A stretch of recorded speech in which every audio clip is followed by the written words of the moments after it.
Welcome to Pixel Realms, the podcast where two geeks dive headfirst into the gaming multiverse. They're basically like Gandalf in a headset, minus the wisdom and magic.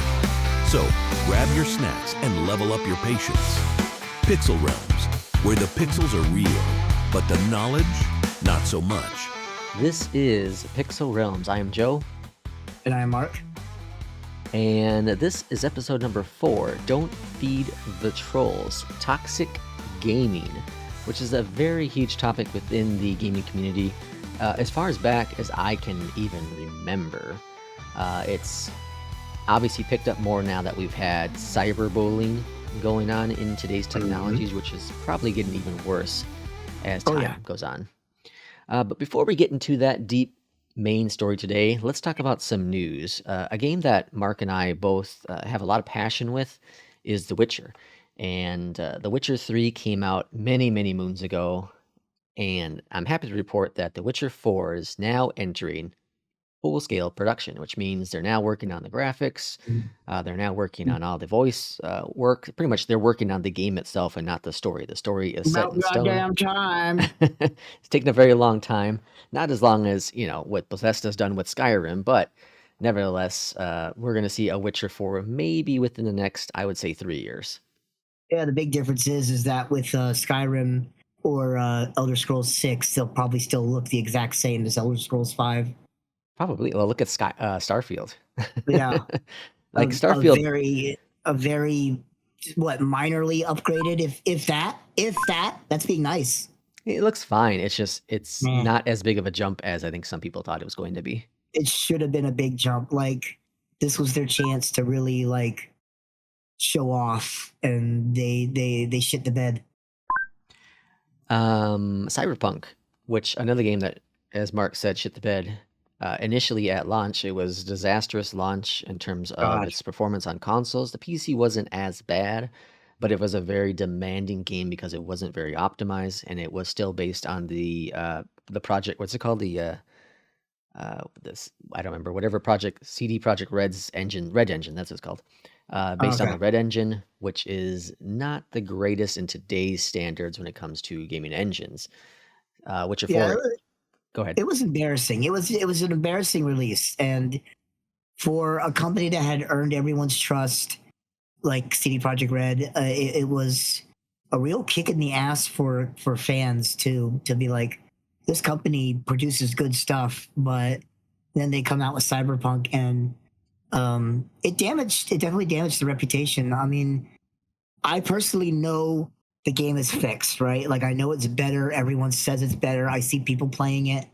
I still can't get myself to install it and play it because of the initial sour taste in my mouth. Do I eventually think I am going to go back and play it? Absolutely. But it's taken me some time to really be like, all right, I want to put some time aside to play this game. And you bought it, right? You own it? Oh, I had bought it originally, and then I refunded it. So I actually don't own it right now. Okay, so you're not one of the 30 million copies that have been sold with the title. 8 million of the add-on, Liberty, I can't remember what it's called, but something Liberty was also sold. So that, 8 million compared to the 30 million total copies of Cyberpunk isn't great. But for a game that was struggling initially at launch and has come around full circle, and it's a fantastic game. I played it twice. I beat it twice.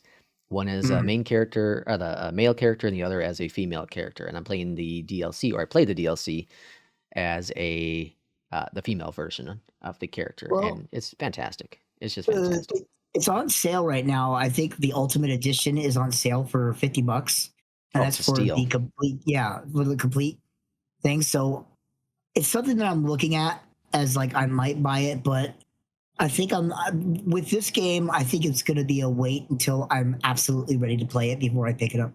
I think it's a game that, very much like Witcher is for me, Witcher 3 at least, is if I watch a movie that's around that kind of time frame or in that genre, sci-fi, tech kind of thing, the cyberpunk theme, it's going to get me to want to play it, and then I'll jump in and play it. Witcher does the same thing. Whenever when I watched the last season of the Witcher series, I Yeah, enjoyed season it a 3. lot, and all it did is want me to play The Witcher again, even though the series isn't anything close to the game in my personal preference. It still really got me excited about that. Or watching Lord of the Rings, anything that's fantasy, really gets me to want to play The Witcher again. I think my next big foray into The Witcher is when they release the remake of the original game, because I know Oh, they're I'm super working on excited. that. Yeah, I am super, super excited. I don't take a day off or 2 days off very often for a game from work, Diablo, and recently Flight Sim. But I think for the Witcher remake, I will do that because I am a huge fan of the series. Yeah, and if it at least looks and feels like Witcher 3, then it's already a win. Well, it is going to be slightly more open. The story's going to be the same. It's based on the Unreal Engine. Hmm. So, it's going to still have the old school mentality with the game, which is cool, just with a fresh new look on it. And some of the The games that question. have done that, So, like Dead Space well, recently, did a really good job. mm, oh yeah, that's true. But here's a question: are they going to remake the second game after the first one? Because the second game doesn't look that bad. It plays really good. But there's going to be a pretty big difference in graphic quality between 1 and 3 going into 2 because of the way they're doing it. I think they So, said they are. I think they said they're doing them both at the same time. okay, okay, And I think that's all last I right, heard. I know they said they're putting all the resources in the first one, of course, but I thought I read that they are doing the second one as well. all right, all right. That'll be interesting. That'll be interesting. Yeah. I'd be down for it. Now, here's the question now, though.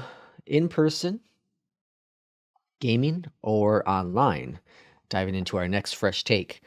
Mark, I'll start with you. What is your preference and why? Well, I personally prefer online.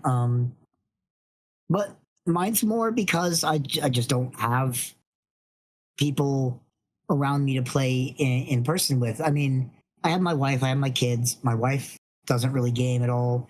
My kids' tastes in games are completely opposite of mine. And most of my friends are online or very far away. So there's just been no real desire. And then there's the comfortability of being in my own home, in my own setting, dress how I want, Another subscriber. whatever. So personally, I prefer online. Yeah. And I'm kind of with you on that. Online is um it's just it allows think about like so Mark and I we are thousands of miles away right now. Well, I know thousands. Yeah, I think we are like what is it 1800 miles or something, so almost 2000 miles away from one another and we can Mhm. game. My nephew, who is about 1,000 miles away, we can game.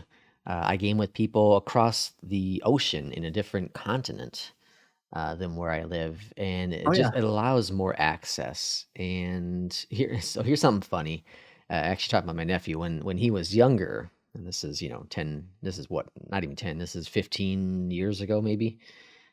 He would annoy me so much when I was playing on my PlayStation 3 and he's trying to tell me, "Oh, you should do this, you should do that." I'm like, "No, no, no, shut the hell up. Let me play my game." And I Hmm. realized then, even more so, that I am a very much built for online gaming than in-person gaming. The other thing that it's funny that you mentioned that story. I did try to play. I even went out and spent the money on Baldur's Gate 3 for the PS5, and it was because I wanted to play it with my wife, because I thought, because she's really big into D&D and whatnot as well. And we tried to play it, and the control scheme for the console was way too different. And then it's it's not so much split screen as how you could if I went off screen, it would go split screen. So I could very much go where I want, but then you'd have a split screen. And then I just realized that after all these years of playing online, that split screen co-op just isn't it anymore. Yeah, yeah. I agree. It's tough. Like I've done some Mario Kart with my wife from time to time, or when we have friends over, and doing that versus having your entire screen is so much more different. Hmm. And going into online gaming is opening up a whole new can of worms when it comes to toxic gaming. Because obviously, yeah, when you're in person, you would have, you know, you suck, you should get better, I beat you at this, I beat you at that. But now we open the doors to not only our friends, but strangers Yep. within the entire world of gaming and of all different ages, all different backgrounds. And it could be very difficult to go around as we embark on this journey of toxic gaming. Yeah.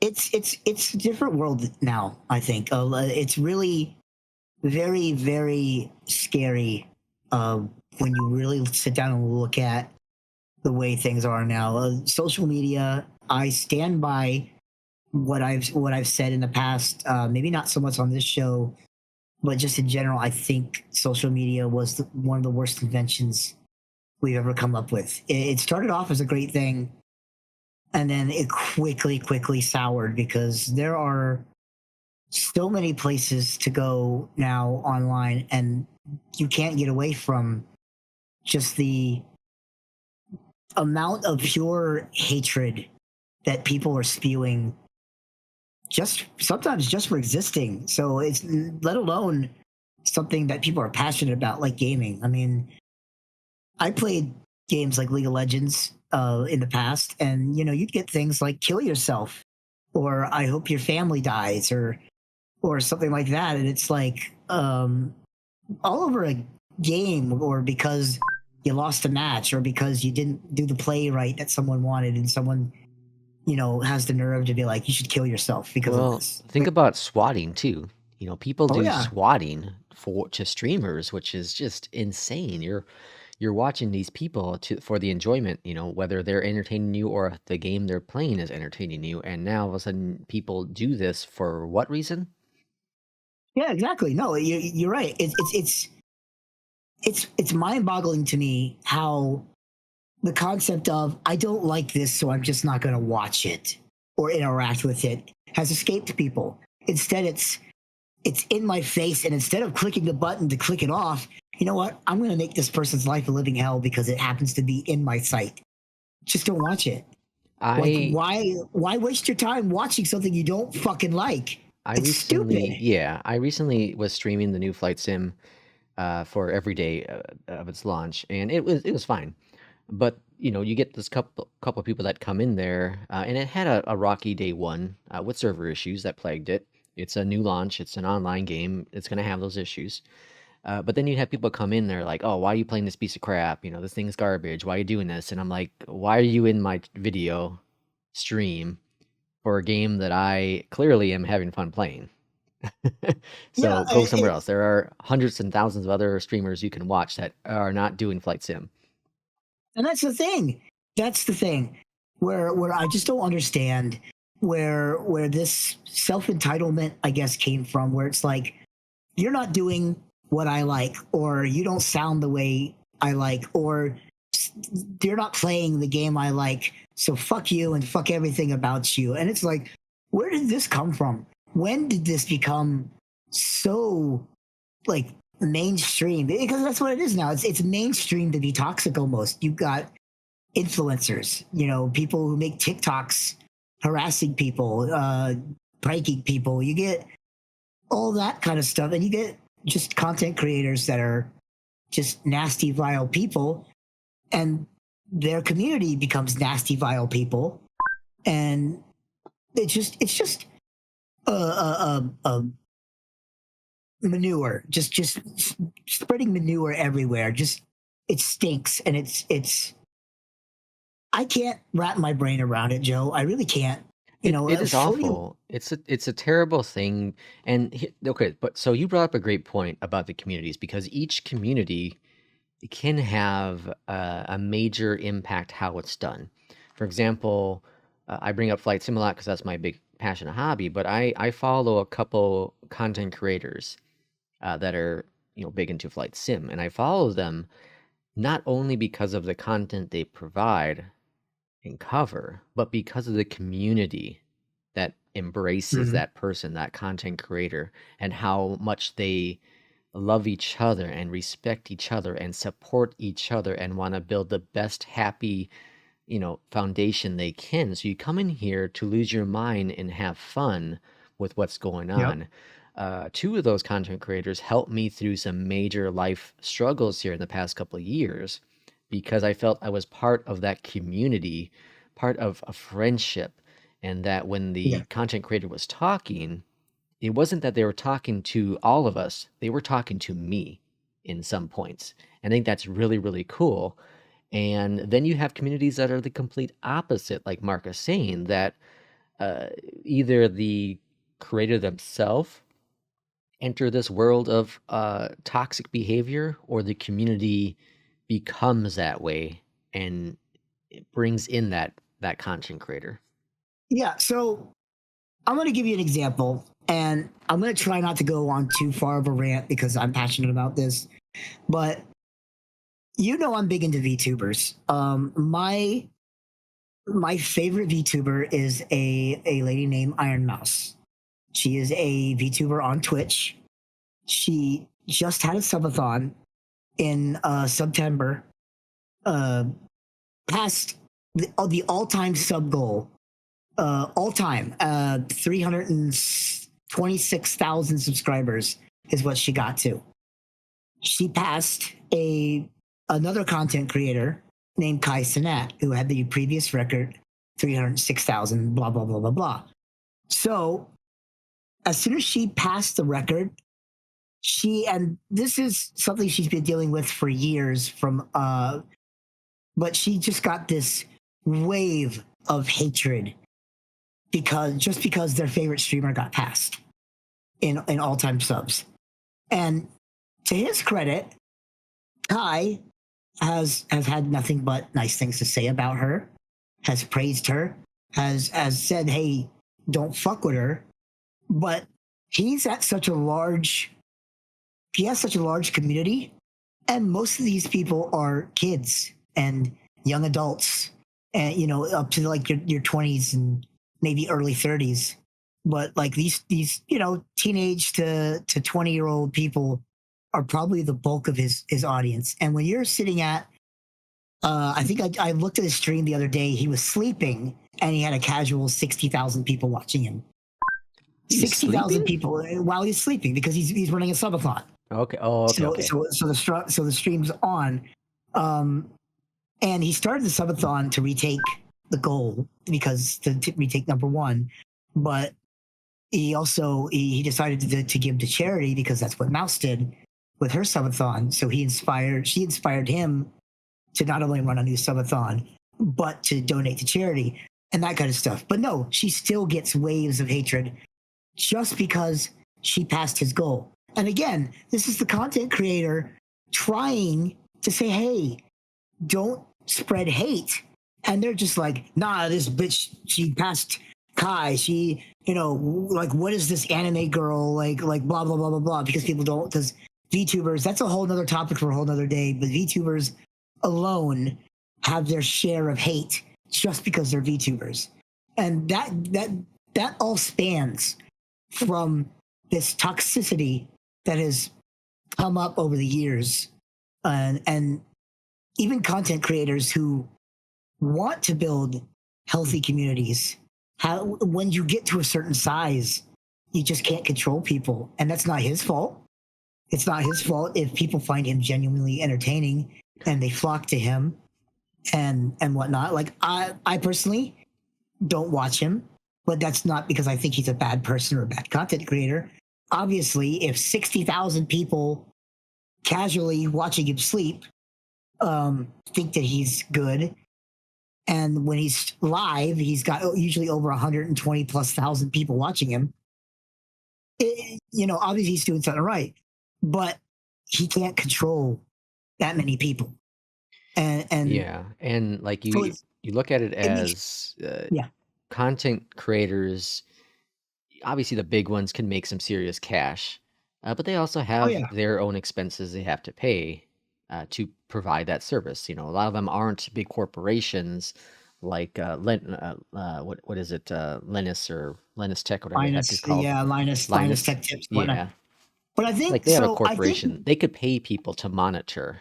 When it comes yeah, to but Twitch and stuff, they're not paying anyone to monitor their stuff. They're hoping the community can be mods for them, and there's not enough of them sometimes. well, here's the thing: big content creators like Kai probably do pay their mods. I know Mouse; she has a mod team, and because she streams at all kinds of weird hours and her medical issues and whatnot, she has a mod team that she pays.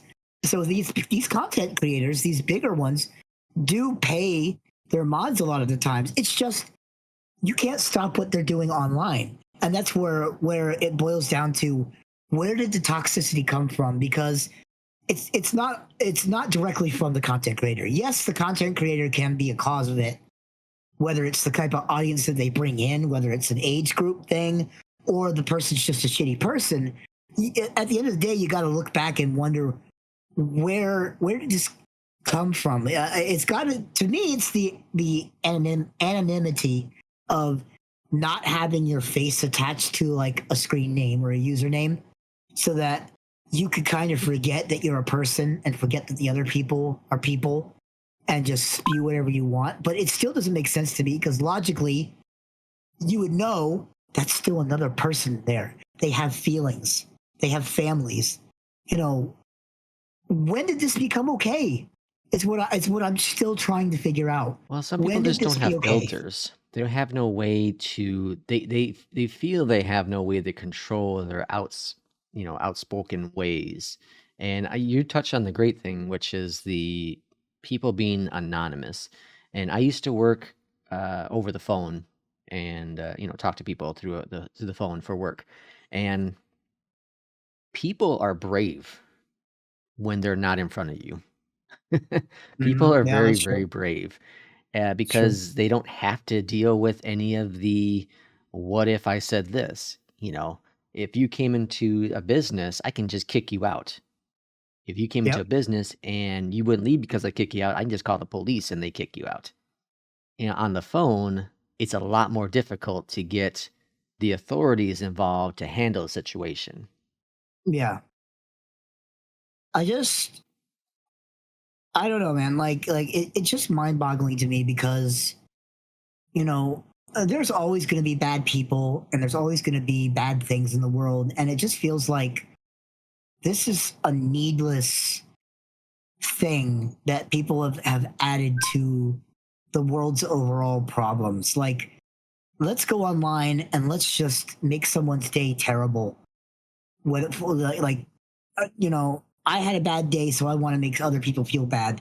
That's what a lot of this feels like sometimes. Or my parents aren't home to pay attention to me and to teach me right. So let me, be a piece of crap online to some other person. Let me threaten your family. Let me. God, I've been on the internet since the internet became a thing. Since AOL dial up, and man, I've seen some shit. I mean, and that's not even talking about some of the darker sides of the web. Like you go on places like 4chan, and it's. I firmly believe 4chan is the place where the scum of the scum of the scum go to. Whereas like Twitter's just where scum goes to. So like you can imagine how bad places like 4chan, and I'm sure there's tons of other places that I don't know about because I don't dig deep enough because I don't want to dig deep enough. But it's vile.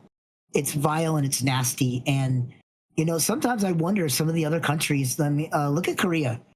Korea, you to get online, you have to attach your social security number to it. That's how you get online. Sometimes I wonder if that's not the smarter way to go because people aren't going to be as ballsy when you have risks, when you have a stake in this.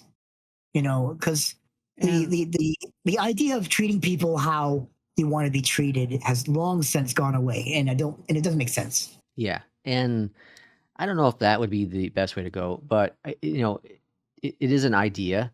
The freedom of speech, I stand fully behind. If I don't believe that the government, if I don't believe a company, if I don't believe an individual is doing something right, I should have the freedom to respectfully disagree That's with that individual and come that's up the with my word. topics.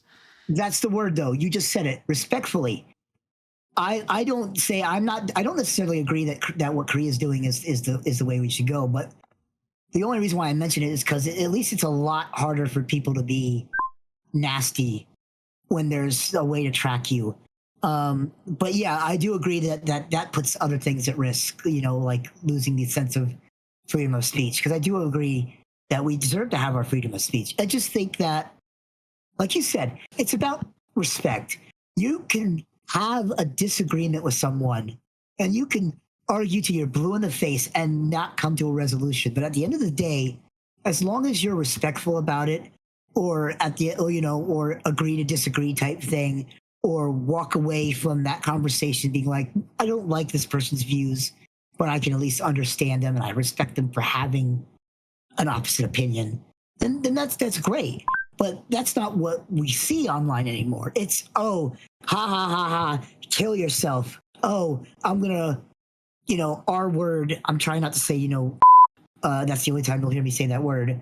But I'm gonna do this thing to your family, to your mom, to your wife, I'm gonna stalk them and kill them, or I'm gonna find you, or and then that's just on a personal attack level. That's not going over like other things like people threatening to bomb places or this or that. And sometimes this is over gaming. That's the scary part. Sometimes what we're talking about right here is over a fucking video game. A fighting game match went bad, or like I said, League of Legends has been renownedly known for its toxicity. World of Warcraft, there's been plenty of that in the years I've played WoW. It's like, this is over a video game that you're supposed to be playing to relax. And you've got people going, you should kill yourself because you're bad at this game. And Where's the thinking in that? because of this, it also has increased the cost for developers investing in tools to combat some of the harassment, that people do within the gaming community. And okay, so here's a big thing: PvP. I don't do PvP. I Same. don't do it for a couple reasons, but one of the biggest reasons is because there's a lot of hate when it comes to PvP. Whether it's just text chat or if it's voice chat, there is a lot of hate in that world. Or, you have a character and someone just comes up, it has nothing to do with what's going on, but they just kill your character just for the fun of it. Yep. No, that's why I won't play PvP games. It's a bad sign when I would play League of Legends and the first thing I would do when I got in game was mute every player except for myself unless I was playing with a friend. Yeah. And that's including my teammates, by the way.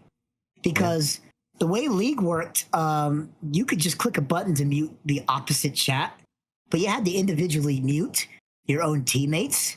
So I already had the opposite side muted for just reasons, just to be not distracted by the chat window.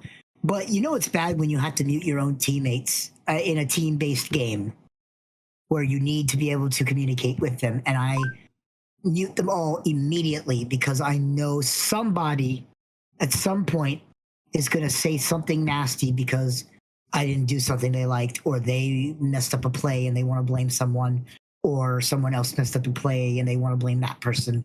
Yeah. And that's a team-based game. That's awful. Yeah. And it's ridiculous. Going further into it, the backlash from so toxic behaviors will also have backlash when it comes to some companies or content creators exploring different themes within their channel, within their game, because of fear of all that toxic behavior jumping in. What if, okay, now I'm not saying this is right. This is just an example, but Assassin's Creed, the new Assassin's Creed that was Shadows, that's eventually going to come out. The main character in there, it was or is an African American. And the biggest issue around that was that the game was based in Asia. at a time frame where there wasn't a lot of African American people around. So Ubi decided to, let's just make the character African American. And who knows, they might have done it because of DEI, they might have not. But the backlash was so huge that Ubisoft said, let's pull the game back, let's reevaluate it, because the community is saying, no, this is an Asian-based game. Maybe you should have an Asian-based star in that game. So this is an example of how the community as a whole united for the better of potentially the game, but there also was a lot of hate that was unnecessary from the community that made it toxic. Yeah, and I can see that, and that's the part where, unfortunately, when you're not always online like we are, and unfortunately, with content creating, we're gonna deal with hate at some point, or you might already have, or will down the road. And this goes for every content creator. At some point, you're gonna get some hate thrown your way, and unfortunately, the thing that you learn as a content creator is you have to learn to brush it off. And that's sort of sad in a way, that you have to learn to brush it off. Like, I don't know how I want to word this, but it's like, I feel like, yes, there's a certain point where you need to have stronger skin, because sometimes that hate that gets thrown your way is still criticism that's maybe a little harsh, but isn't outright, super toxic. It definitely should be worded better, but there's still some criticism in there. And then there's also the type of hate that you just got to learn to ignore, or learn how to report, because it's just someone being nasty or being a troll.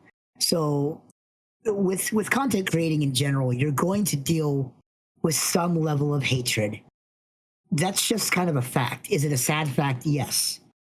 But the fact of the matter is there's got to be a way to filter these people out. And there is, but how foolproof are they? I know on Twitch, for example, you ban a person, they can't see shit anymore. But what stops them from making a new account? Eventually, the content creator, I think, has to go far enough to IP ban them. Mm-hmm. But I don't think that's an easy thing to do. I might be wrong. I haven't streamed in 2 years, and I've always been a small streamer, so I've never had to really ban people other than bots.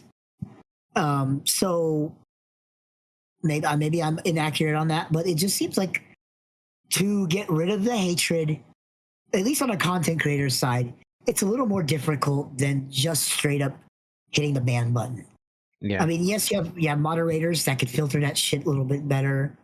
But it's essentially, it's not going to stop people from making a new account and coming back. But yeah, you could just hit the ban button. But when it comes to gaming community, some of these communities, unfortunately, they get the reputation, like League of Legends, like Counter-Strike. Valorant, I think, is pretty well known for its toxicity. I'm trying to think of a couple other games. Dota is somewhat bad, but I don't think it's as bad as League. And I'm sure I'm missing a ton. But Overwatch is another one. Overwatch. Pretty much any esport game is huge. Any esport game. And it's like, it ruins the genre for people. Yeah. 100%. And Call of Duty would be another one of those. I know it's an esport game. Oh my god! It's when it's so competitive, people seem to forget, as Mark said earlier, that that the other person, the character on the other side is a real person. It's not AI. And at the same time, you should respect AI, because who knows if they're going to become Terminator one day and kill you. But you should be respecting everything and anything, right? Because it helps keep things level and equal, and understanding that even though you're looking at a pixel on a screen, the thing behind that has feelings and thoughts as well.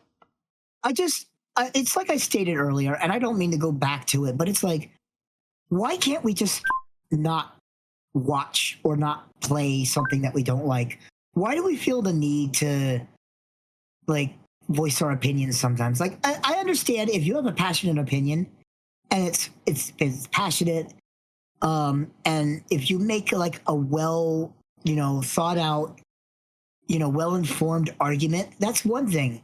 But coming into a streamer's channel and being like, what the fuck is this? Or who the fuck are you? Or why are you doing this or that? Like, if you don't like the way they're playing the game, find someone who plays the game the way you like it, or play it your fucking self. Same thing with the game itself. If you don't like the fucking game, play something else. If you don't like other people, don't interact with them. Yeah. Like, I don't get it. I don't fucking understand it. And so the question is, what can we do as gamers going forward to do what we can to help the communities that we are passionate about? And Mark had brought up a couple things earlier, which is obviously great. The content creators, they can ban IPs, they can ban people from channels. I recently banned someone from channel, but does that actually fix the issue? No, that just eliminates a person from being in the chat. It does help a little bit because it eliminates one of the toxic people, but when one leaves, another one comes in. So what can we do as people on the internet? What can we do as gamers to move forward with bringing more of an inclusive environment? So at the end of the day, I don't know if there's a lot that can be done other than you just got to stand. Like, if you're in a community, for example, you got to stand with that community and help fight it off, but you have to be constructive about it. If you fight it in a way where you return nasty with nasty, it's never going to end. The thing is with a lot of these online people and it's really hard. It's so easier said than done, but it just comes to the point where you have to learn to ignore them, because a lot of the times these people are saying things that they don't mean, but they're doing it just to do it. They're doing it because it's funny to them, or their group, or the group. Yeah, to troll you, or the group that they're in thinks it's funny to harass people. And the only thing you could do is click the ban button and move on. What worries me, and this is again, I don't think we're going to dive too deep on this because it could be a whole nother topic. Is what worries me is the content creator themselves.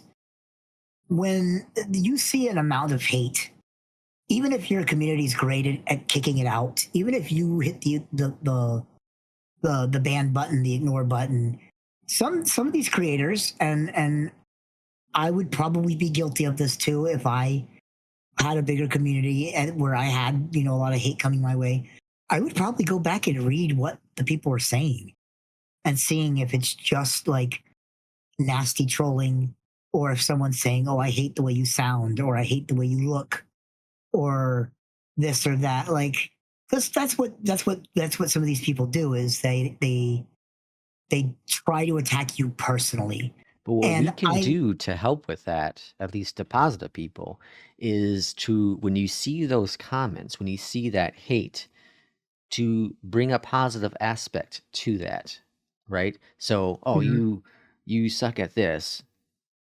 Your comment can be, oh no, I loved it. I love what you're doing there. I thought it was beautiful. That was really cool. That was really awesome. Don't signal out that person that brought the hate, but encourage that content creator. What they're doing is ideal and fantastic. Bring a positive spin to it. Yeah, I mean, there are things that we can do. Like I said, it's more about my fear is of the person themselves, because I've seen a lot of creators, and I've seen a lot of them go through a lot of shit where it becomes overwhelming and it becomes a little too much for them. And some of them, it hasn't gone too far yet, but there are situations where people will harm themselves or worse. And I think about, this isn't the best example, but I think about a couple of years ago, there was a 20-something-year-old female pro wrestler, Japanese female pro wrestler. and I think she was on some kind of real reality show, and she got a bunch of backlash and hatred from it to the point that she committed suicide.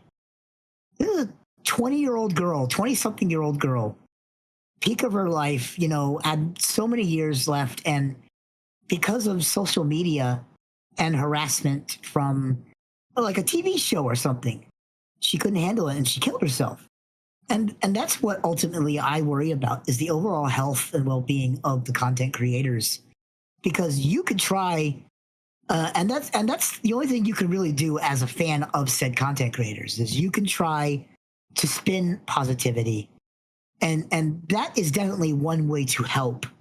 But there are still going to be those people out there that they see that one comment that's like, you're ugly, or you sound like crap, or why do you sound like you're a woman, or why are you overweight, and this is just speaking from experience.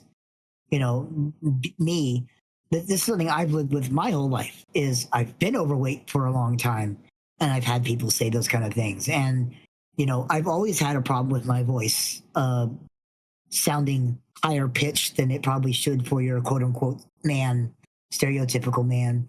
And that's just me. I have thick skin. It doesn't bother me because I know, like, look, shit is the way it is. Are there things that I can do about it? A little bit, yes, but some of these situations are things I can't change because of medical reasons. And I'm not going to sit there and explain to Trolly McTrollerson what's wrong with me and why I can't fix the situation for them. I just ban them and move it on and move on. But people, not everyone's that thick skin. Some people are going to have that one bad day where they see that one comment and it's just going to crush their whole world. And then, and I see a lot of the argument online where people just say, "Oh, well, that's content creating. You just have to learn to deal with it." Do we though? Is that the answer? You shouldn't have to tolerate Exactly. it. You shouldn't have to accept it. Exactly. I had a friend, or have a friend that he is from overseas. He's and so, anyways, whenever he travels, he random, the random security checks whenever he flies. You fly. He gets Mhm. chosen every single time because his name Color of is skin. Mohammed. Ah, okay. So name and skin color probably. Every single time. And I told Yeah. him, I said, why? And he's like, "Well, Joe, look at me. Look at who I am. Look at my name. I'm flagged." I'm like, it shouldn't be like that. You're a great No, you person. shouldn't be. You are one of the nicest, friendliest people I have ever met in my entire life. He's like, "I know." I was like, "How does that not bother you?" He says, "I just deal with it. There's nothing I can do about it." And that is unacceptable that and it's nothing to do with gaming. This just has to do with toxic stuff. But no one should just have to deal with it. No one should have to deal with being made fun of. Our upcoming United States future president harasses people nonstop. And one of the reasons why I'm not a fan of him is because of the abuse he does. This is unacceptable. Yep. This is unacceptable, especially as a country. We have taxpayers have spent money on advertising to stop bullying, to stop harassment. That it goes further than gaming. It's a world issue, and the best thing we can do is to respect each other. And that's the thing. I don't know when it's going to change because it's a generational thing, and it's an unfortunate generational thing, and I'm only seeing it get worse. My two children, as you know, Joe, one's 19, he's a full-blown adult now, and the other one's 17. My 19-year-old got bullied all the way up until high school, so all of elementary school, all of middle school. It got so bad to the point that he had an outburst in class, and he chose some poor choice of words, where he said something to the lines of like, someone was bullying him, and so he stood up and he said, "I should just kill myself then." And he was taken to the office, and they were very close to having him like committed or something. Yeah. Because they thought he was a danger, and you know, and this is all because of bullying. Yeah. My 17-year-old, up until this current year of high school, has been bullied since he entered school, elementary school, middle school, and his first, 2 years of high school. Nonstop bullying to the point that we were always, always going to the school to talk to somebody, always calling somebody. It was ridiculous. I don't know what happened this year to suddenly change where he's being left alone finally, but you can imagine what it's done to his psyche. Yeah. He's scared of girls because he was bullied by girls, and his upbringing was to be respectful, especially to girls. I was raised that way. I raised my kids that way, to be like, you always to be as respectful as possible to the opposite sex. But he was real, and he's always been bad about defending himself or even just saying something.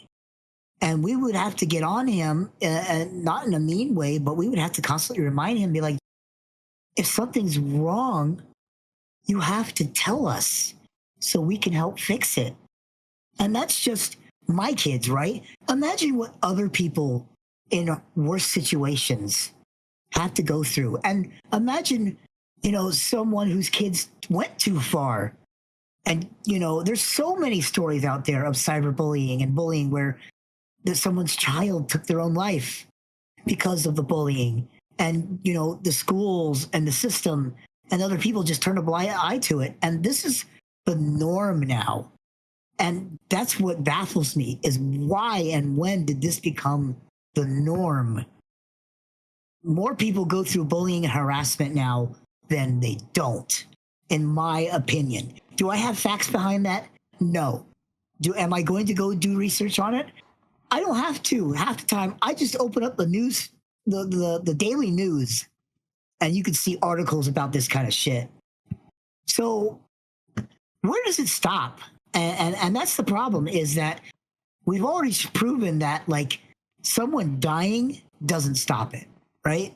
Like, it maybe puts a Band-Aid on it for a short amount of time, but it doesn't stop it. So I guess there's no real answer to this question, but where do you go? How do you stop it? To me, like I said, it always boils down to social media. To me, is when I feel like a lot of it became, because there's good and bad behind it, right? Like, social media can help bring awareness to what's going on, and it's done a lot of good to help people stop bullying, I'm sure.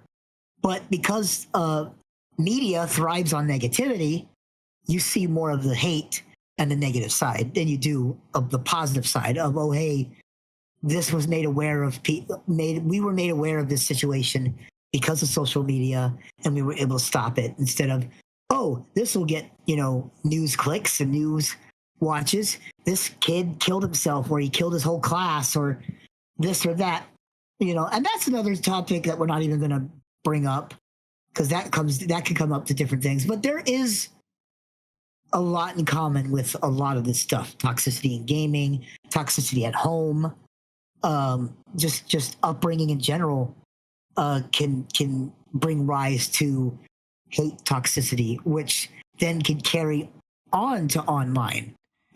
Sometimes you just have a really bad, shitty day, and your outlet is to take it out on people in a game. And and then there's a difference between being pissed off at something that happened and saying something that you regret and owning up to it and being like, oh, well, I shouldn't have said that, or being like viciously attacking someone, saying, this person ruined my game, so I'm going to ruin their time, and I hope they die, or I hope something happens to their family, or whatever. I don't know. I just don't see an end to it, and that's the sad part of reality. And what I feel is, doing stuff like this, I know we are a small podcast and hopes are huge, but doing shows like this and spreading the awareness, and if more people, more businesses continue to spread the awareness, perhaps it can have an impact. It's not going to fix the problem permanently, but maybe maybe it will have an impact going forward, because the trend that currently is in today's society, if it seems like it's cool to bully.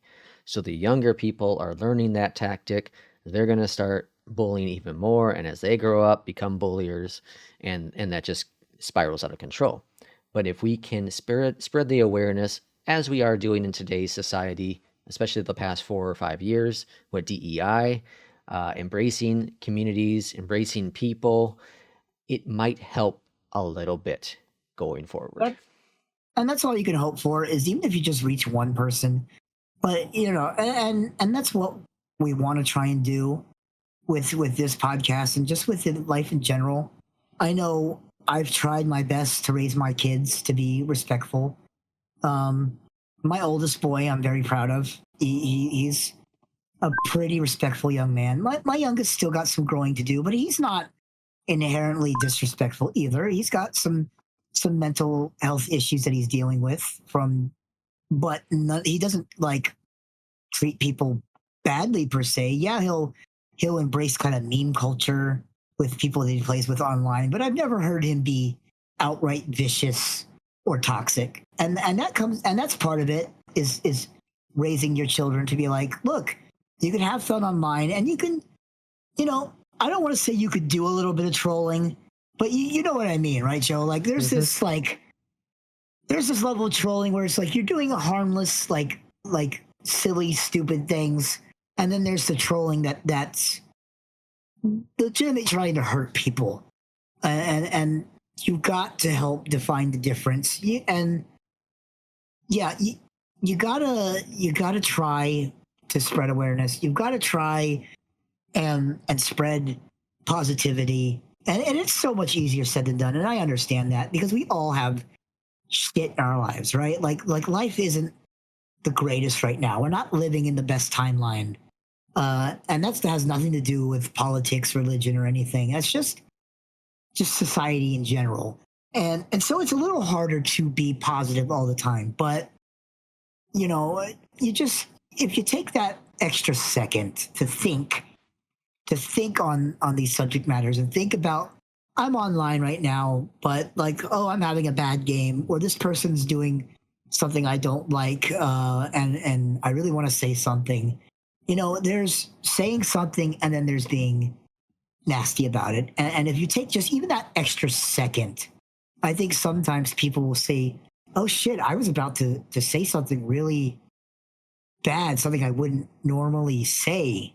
Like, I need to dial this shit back, or maybe I need to get off the internet for a little bit, or something, or self-control. Self-control, exactly. And it's easier said than done. And I know it takes some work, and it's not going to change overnight. And it's not going to change probably in the next 5 years, unfortunately, because we've already got a generation of children that are growing up and becoming full-fledged adults that were raised a certain way. So it's going to be a generational thing. But it's something that needs to be made aware of before it's too late. Yeah. So wrapping up the whole thing, toxic gaming, toxic within the gaming community is awful. And as Mark said, think before you speak, and let's try to spread awareness of how it can impact the people that is getting that hate. And it goes farther than the content creators. It goes down to individuals who you may be playing a single game with. If you don't like something, don't watch it, don't play it. Or if you're playing a game and you don't like what other players are doing, then you're just going to have to figure out a way to play the game that you want to play and not interact with those people. That's just how it is. Like, and you can't control the people. As Blockbuster said once back in the day, be kind, rewind. Just be kind, everyone. I can't rewind. I don't have the tape anymore. What, Mark, is your virtual creative player? Well, it depends. It depends on what kind of game I'm playing. Honestly, like, I tend to lean towards range DPS, ranger types, bow and arrow types in like games. Like if I'm playing like World of Warcraft, my main's a hunter. If I play any kind of like RPG or MMO that has like a ranged character, I usually tend to go that route. And then like for example, tabletops, I like to play a character that the other players don't want to play when it comes to like building your class. If some person wants to play a fighter and some person wants to play a tank or wants to play this, but no one wants to heal, I don't mind making the healer. And then going a step further, personality wise, I might have an idea of what kind of character I want to play, but I make that base idea. But if I interact with the group of people that I'm playing with and their characters won't fit the idea of my character, then it's my job to make the character evolve to fit the table. And that's just a couple examples, but that's where I kind of lean towards. I like the range DPS types, the people that are able to stand back and look at the situation and make decisions, based on the situation, or adapt to other people, I guess is a better way of wording that. I like to adapt to other people. Yeah, and that's good for games that that in person, tabletop or even online, of course, tabletop stuff. To be part of that community, you need to also include yourself with the other people around it versus just focusing on yourself and what you personally like to do. Yeah, a lot of it depends on the type of game. Like I said, if it's a game where you're putting in a character's name and you're playing a character that you create, I always tend to put a little bit of myself in that character. Now, if we're talking about a game where you have a main character, like a Witcher, like I don't know, give me examples, Joe. Like Mario, like Mario or Zelda, where you're playing that character, that you're not so much putting yourself into that character as you're trying to base your decisions on how you feel the story is going and how you feel the character will react. That story's already been set. It's linear. You're not making that story. You're Yes, hearing and playing through that story, but you're not making the character. But when you play a exactly. game like Baldur's Gate 3, Dragon Age to an extent, you are visually making that character and you can react when you have choices. This is what I want to do. This is what I'm going to say. These will impact the story going forward versus the linear stories that can change. Cyberpunk has the ability to have to have a more diverse open world because your responses, the actions you take, can affect the overall story Yeah, within the game look at more old so. look at games like old games like Bethesda, not Bethesda, BioWare, Yeah, Knights of the Old Republic, yeah, absolutely. Jade Empire, Mass Effect is another big one where if you make your character a good person, a lot of your party will evolve to be good around you. Look But at if you Red Dead make, Redemption has the yeah, honor system. yep, You can be exactly, a bad cowboy person, or you can be a good person and unlock yep, quests based on the type of character you are. absolutely. And for me, I'm always a good person. I'm just a good person in general. I feel, but in the games, I'm also in the positive. I I, uh, I build my characters around Geralt. That kind mhm. of had the feeling of Geralt from Witcher and Gimli from Lord of the Rings. So, for example, in the new Dragon Age game, I made a dwarf, and I built that dwarf around those kind of mixture of a character. And if there's no dwarf, then I'll try to build it around like a Geralt of Rivia kind of character. Um, I in Go ahead. terms of their appearance and then the way they act. Mhm. Yeah. I tend to I tend to try to be as much myself in those kind of games as possible. So I usually, when it's a decision based game, I go on what I'm going to do. And usually it does usually end up being on the good side. Um, I always like to put myself, I'm snarky, right? Like I like to have a little bit of a bite back. I like to be a little more I like to be like a prick, but at the same time mean well, because that's just how I was raised. Mm-hmm. And that influences my way of games too, where it's like, I'm going to tell you how it is, whether you like it or not, but I also want what's best for you and want to help you. But I'm also not going to shy away with like, did you fuck up? Yeah, you fucked up. You shouldn't have fucked up. This is why you fucked up. This is how you fix your fuck up. Yeah. Yeah. 100% agree.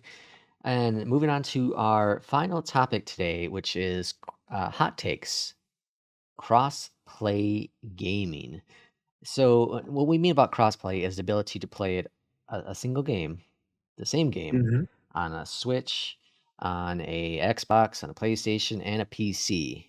And Yep. more games have brought this into their titles. And there are positives and negatives in both aspects of this feature. And it's actually a Yep. newer thing because you think about it, and Mark definitely can agree. And it just in general, anyone who knows anything about gaming knows right now, and probably for the foreseeable future, the only way to play a Mario game legally is on a Nintendo console. Yep. And Yep. that likely will never change. Way back in the day, the only way to play a Sonic the Hedgehog game was on a Sega platform. And then, of course, the platform died and it became open to other systems.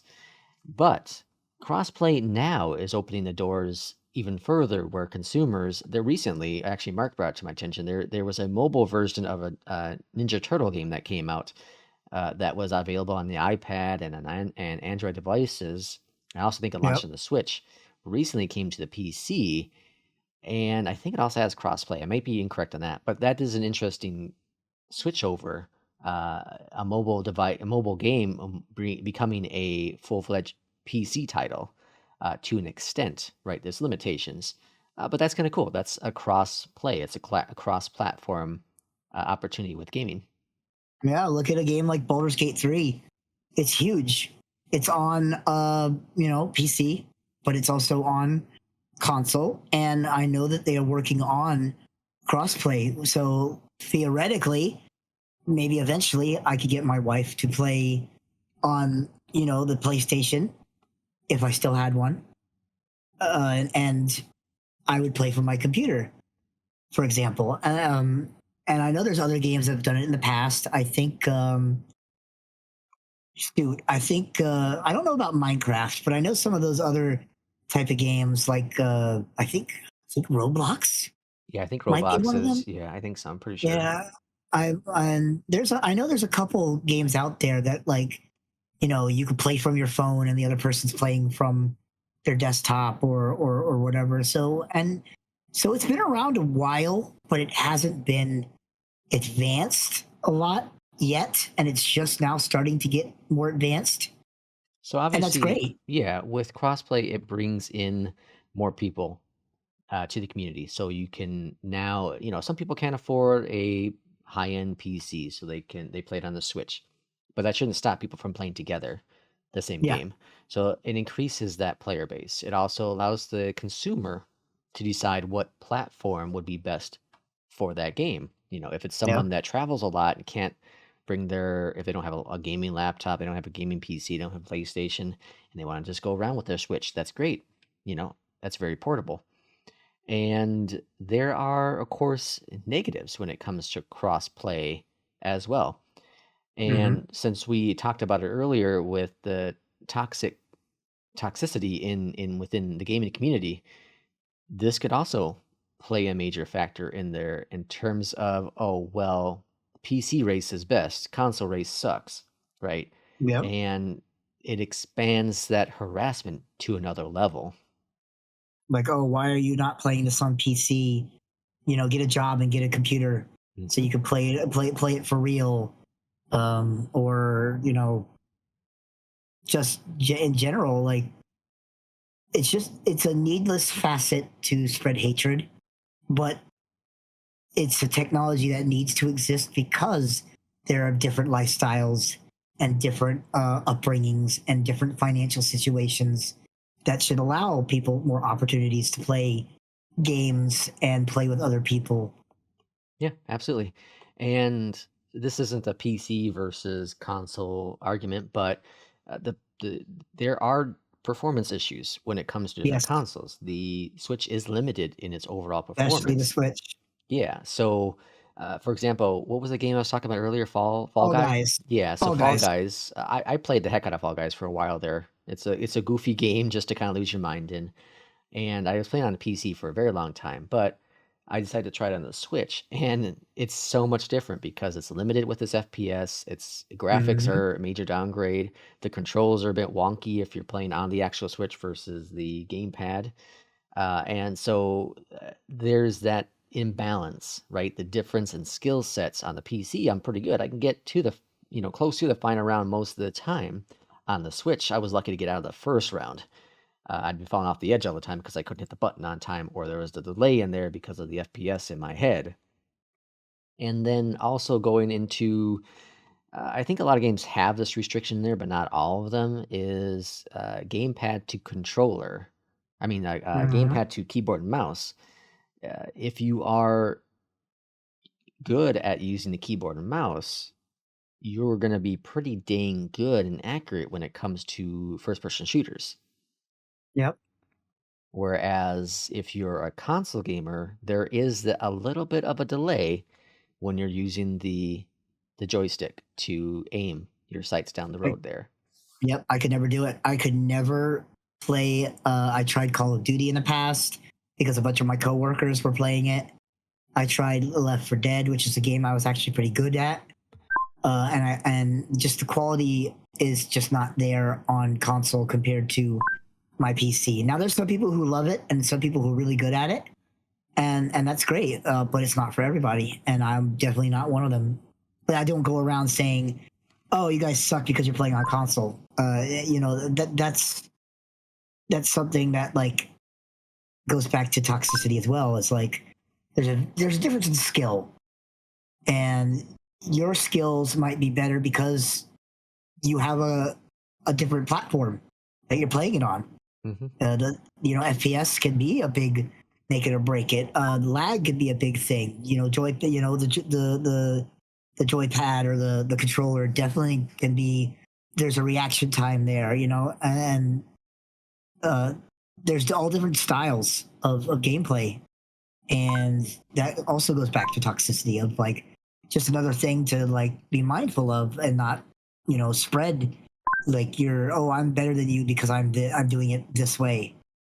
Yeah, absolutely. And one final big thing that hinders uh, crossplay is cheating. Oh yeah. And on Yep. PC, it is very easy to download a program and cheat your Hmm. way through it. Unlimited this, unlimited that. Command codes, console Command commands. codes, Yeah. macros you can set up. There are endless Hmm. ways. So companies, publishers, developers are pushing out updates and software that uh, tries to not allow you to have access to some of those cheats. But there are ways around a lot of them. Hmm. And when it's a game that's competitive and there's a leaderboard or it's an FPS, whatnot, you want to have it to be as fair and balanced as you possibly can for the enjoyment of Yep. everyone.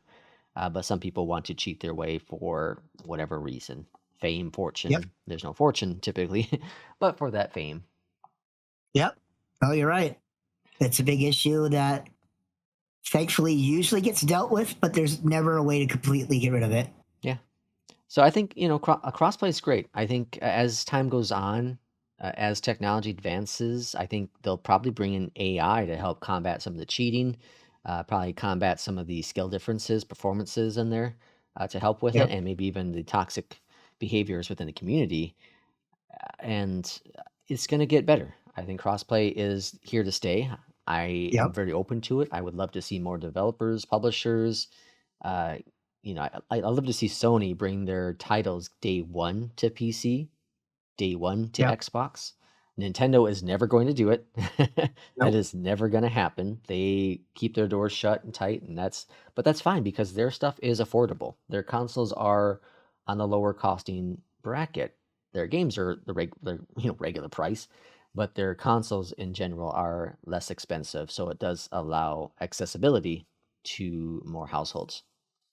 Yeah, I think the good outweighs the bad. Definitely, it's just right now it's not there quite yet. It's getting there. We're gonna see how some of these other bigger games, like a Baldur's Gate, incorporates crossplay, and if it goes over well, you're just gonna see improvements from there.